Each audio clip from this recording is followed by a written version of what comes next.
سلام كورات تخاتلتنا كمي تهلو لو ما عند دما كم تلمود حانت مهاريت فيلم حيزلكم مزيا اللهو سناي مكتال نخقبرلكم ناتمنهو مجمرتا ግን ዛ ቻናል ሓዳሽ ስለ ዝኾነት ሳብስክራይብ ምግባር ደገፍክን ግለጹልና ናብ ኩሉ ንኽባጻሕኻ ላይክ ሼር ግበርዎ ይቕኒልና ፊልም እንትጅምር መያስተባሃለት ሓንቲ ጓል ሃፍታም እንትኾን ካብ መሐመስና ወፀት ንዓ አስተመደበ ኢታን ዝተባሃለ ቦዲጋርድ ብድሕሪቱ ንኸኣቢላ ጽቡቕ ተኸለሰውነት ከም ዘለዎ ትነግሮ ንሱውን ስርሑና ኽበረ ይቅርታ ዝገበረቶ ነገር እናተጻብኣ ካልኣይ ግዜ ከም ዝኸይትነኾ ይነግራ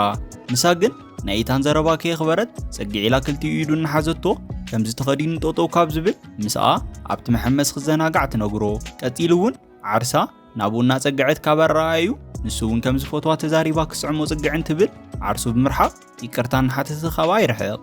ሚያ ሕዝውን ከይሰዓመቶ ደጊማ ኢዱ ብምሓት ከም ትእዛዝ ሓላፊቱ ከም ዝኾነና ነገረቶ ንሳ ጥራሕ ትብሉ ክገብር ትነግሮ ኣብ ማእኸል እውን ኣቦኣ ካብ ርሑቕን ጽውዖም ሰሚዖም ኢተን ሰንቢዶ ዓርሱ ካብ ኣርሒቑ ጠጠው ይብል ጠጠው ኢሎም ከለዉ እውን ኣቦኣ ሰላምታ ምስ ሃባ ምሳሕ ከም ዝቐረበን እቲ ሼፍ ፎቶ ምግቢ ጽቡቕ ገይሩ ከም ዝሰርሐን ይነግራ ንሳ እውን ዘይወድኦቶ ነገር ከም ዘሎ እናሓሰበት ንእሽተይ ጽንሕ ኢላ ከም ትመጽእ ተዛሪባ ኣቦኣ እውን ብሓሳባት ተሰማሚዑ ከይትጸንሕ ነጊርዋ ይኸድ ልክዕ ኣቦኣ ምስ ከደ ናይ ኢታን ማእገርና ደባበሰት ሓንቶ ከም ዝበለቶ ክዳኑ ከውፅእ እንተነገረቶ ሕዚ እውን ብትሕትና ሓሳባ ከም ዘይተቐበላ ናብ ገዛ ክትኣቱ ነቦኣ እናፀዋዓ ከም ዝኾነን ይነግራ ንሳ እውን ከይሰምዐቶ ዋላ ሓደ ወዲ ንሳ ጠይቃቶ እምቢ ከም ዘይብል ብምጥቃስ ጎቲታ ሒዛ ናብቲ ገንእ ትደፍኦ ኣትዩ ብምብስባሱ ሓሪቑ እውን ፈቲዩ ጸሊኡ ሕዚ ክዳኑ ከም ተውፅእ ከም ዝኾነ ነጊራቶ ተሰናቢታቶ ኸደት ንጽባሒቱ ሚያ ኢታን ጠጠው ዝበለሉ ቦታ ኮይና ካብ ላዕሊ እስካብ ታሕትና ርኤት ኮላ መሓዛ መጽያ ጁስ እናሃበታ ተመሲጣ ትሪኦ ዘላ ንምንታይ ከም ዝኾነ ተሓታ ንሳ እውን ነገራት ብምሽፋን ዋላ ሓንቲ ናይቲ መዓልቲ ጽባቐ እናድነቐት ከም ዝኾነት ትዛረብ ዋላ እኳ ከምኡ ትበላ እምበር መሓዛኣ ስለተረዳኣ ንኢታን ርኤቱ ከም ዝኾነት ብጣዕሚ ከም ትፈቶን ከም ዘፍልጠላ ትነግራ ሚያ እውን ደጊማ ስርሑ ብኣግባቡ እናሰርሐት ኮይኑ ናርኤቶን ክትቋጻጸሩ ከም ዘለዋን ትንዛረብ ዘጋጠማ ነገር ተረዲኣ ጽቑኢላ ዝፈትዋ ዓይነት ሰብ ከም ዘይኾነ ትነግራ ሚያ እውን በዚ ምኽንያት እቲ ሓቅና ተዛረበት ተማሊ ናብ መሐመስ ገንእ ከም ዘእትወቶ ትነግራ መሓዛ እውን በቲ ተግባር እንትግረም ሚያ ብምቕጻል ገና ብዙሕ ነገር ክገብሩ ዕላማ ከም ዘለዋ ትነግሮ ድሕሪ መዓልትታት ካብ ስራሕ ምስ ኣቦኣ ናብ ገዛ ምስ ተመለሱ ኣቦኣ ብስራሕ እናድነቓ በቲ ዘምጽኦ ሓሳብ ከምጉሳ ይጅምር እዚ ምስ በሉ እውን በዚ ተቐፂላ ኣብ ሓፂር እዋን ቢዝነሶም ናብ ዝለዓለ ደረጃ ከዕቢዎ ከም ዝኽእሉ ይነግራ ንሳ እውን ቀፂላ ምስጋና እናተቐበለት ኣብ ስታንዳርድ ዝሓለወ ዩኒቨርሲቲ ከም ዘምህራን ብዙሕ ፍልጠት ከም ዝቐሰመት ብምግላጽ ኣብ ቢዝነስ ዓለም ንዕኡ ክትሕግዞ ከም ዘለዋ ትነግሮ ኣቦኣ መሊሱ ብኣኣ ከም ዝኽወርዕ ተዛሪቡ ዘይሩ እውን ንኢታን ትእዛዝ እናሃቦ ማያ ኣብዚ እስካብ ዘላ ምሳኣ ክኾን ኩሉ ዶሌ ነገር ካብ ምግባር ከይቁጠብ የጠንቅቆ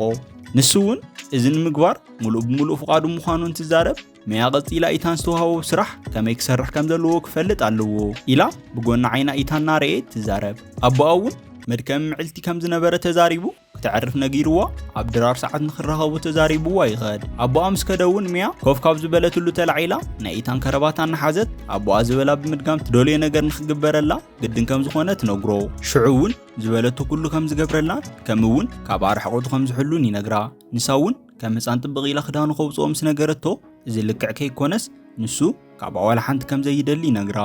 ሚያ እውን ናይ ግድን እዩ እናበለቶ ኢዱ ሒዛ ዓርሳ ንምንኻእ እናፈተነት ኩሉ ወዲ ንዓኣ ንምርካብ ከም ዝቃተል እንትነግሮ ንሳ ከም ተሓስቦ ከም ካልኦት ወዳት ከም ዘይኾነ ብምዝራብ ንኣቦኣ ካብ ዘለዎ ክብሪ ዝተለዓለ ናይ ስርሑ ባህሪ ከም ዝርዳእ የፍልጣ ንሳ ግን ንምፍራሕ እናፈተነት ክባረር ዝደሊት ኮይኑ ሓተተቶ ግራናታ ኣትወ እንታይ ክትብል ከም ዝደለየት እንትሓታ ንሳ እውን ተግባራ ልክዕ ምዃኑ እናሓሰበት ንኣቦኣ ሓሶት ፈጢራ ክትዛረብ ከም ትኽእልን ንስኻ እናገደድካ ከም ዝኾነን ክዛረብ ከም ዝኽእልን ኢላ ትነግሮ ንሱ እውን መሊሱ ሓቂ ከም ዘይኮነ እናተዛረበ ንሱ ከምዚ ዓይነት ተግባር ከም ዘይፍጽም ከም ዝፈልጥ ይነግራ ንሳ ግን ምፍርራሓ እናቐጸለት ዝደለየ ይኹን ኣቦኣ ካብ ናይ ጓሉ ዘረባ ናይ ሓደ ጋርዲ ከም ዘይሰምዕና ነገረቶ ዝበለቶ ነገር ዘይገብር ኮይኑ ንኣቦኣ ተዛሪባ ካብ ዝምብራር ጥራሕ ከይኮነስ ካልእ ስራሕ ንኸይረክብ ገብረካ ምግባር ድልውቱ ምዃና ትገልጸሉ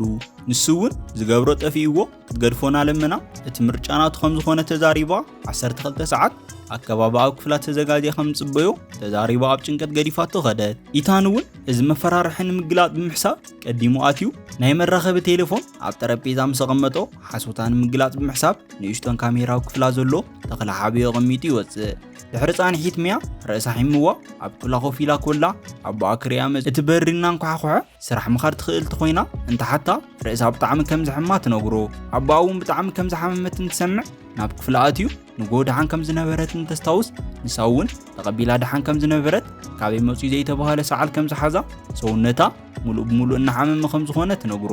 ዘለትሉ ኩነታት ዝተረድአ ኣቦኣ ናይ ሎማዓንቲ ኣኼባ ክስርዙ ከም ዘለዎ ምስ ነገራ ንሳ ግን ሓሳባና ተቃወመት ኣብ መወዳእታ እቲ ኣኼባ ምስራዝ ነቶም በዓል ኣክስዮን ፍርሒ ክኾን ስለ ዝኽእል እናረድእቶ ንሳ ኣብዚ ክትዕርፍ ንሱ ግን ክኸይድ ከም ዘለዎ ትነግሮ ንሱ እውን ብሓሳባት ተሰማሚዑ ክትዕርፍና ነገራ ንእሽተይ ጥንካረ ንክኾና ምግቢ ሒዙላ ከም ዝመጽእ ተሰናቢትዋ ይኽእል ድሕሪ ሰዓታት እውን ኢታን ኣብ ሓለዋ ኮሎ ዓንቶ ወይ ኣማያ ክፍለ ቀሚጥዎ ዝወፀ ሬድዮ ትዚልዎ ተሰናቢዱ ንምምጻእ እናጎገየ ይኽእል ኣብ ናይ ማያ ክፍሊ ውሽጢ እውን ኣቦኣ ከም ዝበሎ ምግቢ ሒዝላ መጽዩ ኮፍ ምስ በለ ኢተን ዋላ ሓደ ሰብ ዘየለ መሲልዎ ትበር ደፊኡ ኣተወ በቲ ተግባር ብምግራም እናረኣዩ ከም ዝኾነ እንትርዳእ ናብ ስርዓቱ እናተመለሰ ይቅርታ ምሕታት ይጅምር ናይ ማያ ኣቦ እውን እናተቆጥዐ ከም ዝናብ ናይ ጓል ክፍሊ ዘሊልካ ምእታውታይ ዝብልዎ ተግባር እዩ ኢሉ እንተፋጥጦ ኢታን ዝብሎ እንተጠፍኦ ምክንያት መሃብ ገዲፉ ይቅርታ ምሕታት ይቕጽል ማያ እውን ቅድም ኢሉ ክገብሮ ዝሓሰበ ነገር ፈሊጣ ጸኒሓ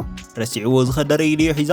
እዚ ክወስድ እዩ መጽኡ ብምባል ካብ ናይ ማያ ኣቦኣ ቁጥዐ ተድሕኖ ኣቦኣ እውን ናቱ ሬድዮ ብኢዱ ሒዙ መጀመርታ እዚ ናይ ማያ ክፍሊ ንምንታይ ከም ዝተረኸበ እንትሓትት ደጊሙ ዝብሎ ጠፊእዎ እናተንተባተበ ማያ ግን ደጊማ እናሓገዘቶ ምክንያት ብምፍጣር ዓንቶ ፀዊዓቶ ኣቕሓን ትወስድ ገዲፍዎ ከም ዝኸደ ብምዝራብ ተትርፎ ኣቦኣ ሓቃውነትን ምርጋጽ እንትሓቶ ኢተን ዓርሱና እንጽኸ ርእሱ ብምንቕናቕ ሓቂ ምዃኑ ይገልጸሉ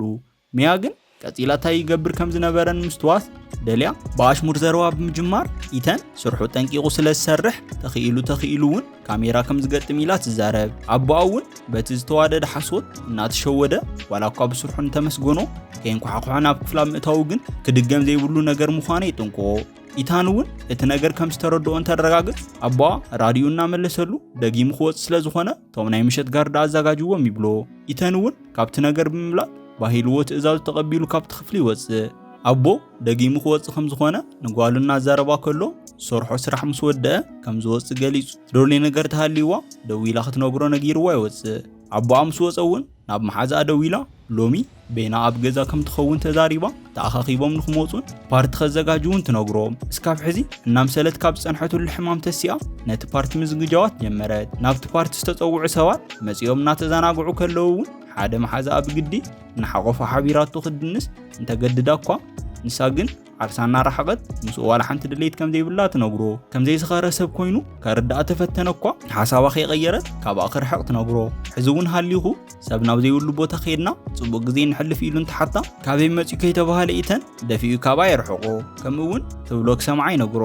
እቲ ቆልዓ እውን ጋርዳ ኣብዚ ዋላ ሓደ ከም ዘይእትዎ እንትዛረብ ኢተን መሊሱ ንዓኣ ምሕላው ስርሑ ከም ዝኾነ ይነግሮ እቲ ቆልዓ እውን መንነቱ እናተዛረበ ካልኣይ ግዜ ኢዱ ከየልዕል ብምዝራብ ከፈራርሖ እንትፍትን ዝሓረቐ ኢተን ንሱ ዝበፅሖ ዕጩኡ ኣልዒሉ ናብቲ መሐመስገኒ ይድርብዮ እዚ ምስ ተፈጠረ እውን ናይ ሚያ መሓዛ ፓርዲ ጋርዳ ከም ዘበላሽዎ ገሊጻ ሕዚ ክኸዱ ከም ዘለዎም ትነግራ ሓቢሮም እውን ይወፁ ኢታን እውን ስርሑ ሰሪሑ ክኸይድ እንትብል ጠጠው ኣቢላ ንምንታይ ከም ዝተኸለኸለላ እንትሓቶ እናተኾሳተረ ስርሑ እዚ ከም ዝኾነ ብምዝራብ ካብዚ ብዝዘለለ ዋላ ሓንቲ ከም ዘየለ ይነግራ ከምዚ ኢልዋ ክኸይድ እንትብል እውን ደጊማ ብኢዳ ጠጠው ኣቢላ ዋላ እኳ ኣቦኣ ይኽፈሎ ንሳ ሓላፊቱ ምዃና ብምዝራብ ካብዚ ከይንቀሳቐስ ትእዝዞ ንሱ እውን ትእዛዛ እናኽበረ ኣብ ጠጠው ምባል ንዓኣ እስካብ ዝጠቕማ ከምኡ እውን ኣቦኣ ዘየቁጥዕ ተኾይኑ እውን ፀገም ከም ዘይብሉ ይፍልጣ ሚያ እውን መዲሳ ትገብሮ ነገር ንሳ ከም ትውስን እናተዛረበቶ ከምዚ ዓይነት ጠባይ ተቐጽልቲ ኮይና መልቀቂኡ ከም ዝእቱ ይነግራ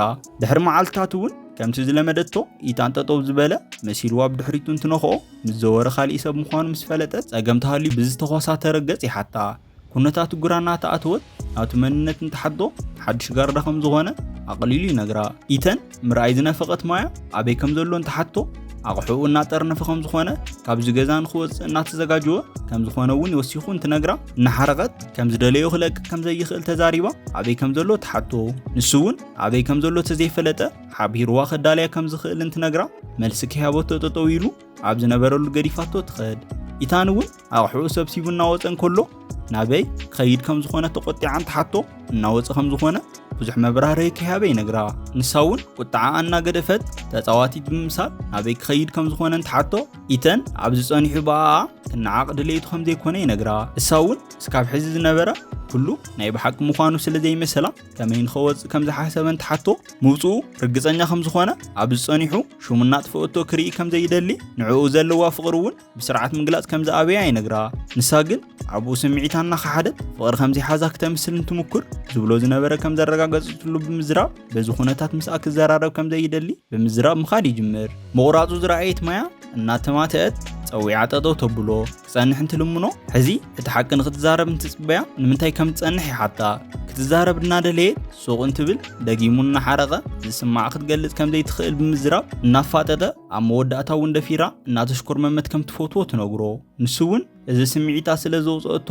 ደስ ይብሎ እሞ ብዓንቱ እውን ካብ ደገ ተርእዮ ጠባይኪ ኣብ ውሽጢ ዝተሓበ ጥዑም ጠባይ ከም ዝነበረ ከም ዝፈልጥ ይነግራ ሓደ ሻዕ ዝተኸፈተ ስምዒታ እናቐፀለት እውን ብዙሕ ግዜ ዝተሰማዓ ስምዒት ኣብ ምዝራብ ጎበዝ ከም ዘይኮነት ገሊፃ ንዕኡ ግን ዘለዋ ነገር ክትሓቦ ከም ዘይትኽእል ብምዝራብ ኢዱ ሒዛ ናቱ ፍቓድ ብምሕታት ከንፈሩ ትስዕሞ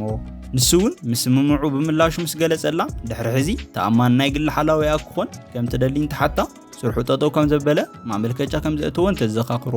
ንሱ እውን ከምዚ ዝበላ ሓስዩ ከም ዝነበረ እንትገልጸላ በቲ ነገር ግራ ተኣትያ ሓድሽ ተቆጠረ ዝረኣየቶ ጋርዲ ወሲኹ መሓዝኡ ከም ዝኾነ ተሰማሚዖም ዝገበርዎ ነገር ከም ዝኾነ ብምግላጽ ንዕኡ ዘለዋ ስምዒት ትናዘዘሉ ቅንብር ከም ዝኾነ ይፍልጣ ናይ ውሽጢ ነጊርዋ እውን ይተሓቃቀፉ ዝተሰምዐና ነገር ኣብ ውሽጥና መሓዝ ብኻሊእ ወገን ዘሎ ተይፈለጡ ምጓዓዝ ዋጋ ከኽፍለና ይኽእል እዩ ሓቂ ተዛሪብካ ኣብ ዝመሰየካ ሓደር ከም ዝበሃል ሓቃዊ ስምዒትካ ተዛሪብካ ዝመጽእ ነገር ንምቕባል ንወስን እናበልና ናይ ሎሚ መደብና ኣብዚ ነብቅዕ ቀጻሊ ብኻሊእ ቪድዮስ ካብ ንራኸብ ሰሰናይን ኩላትና ቻው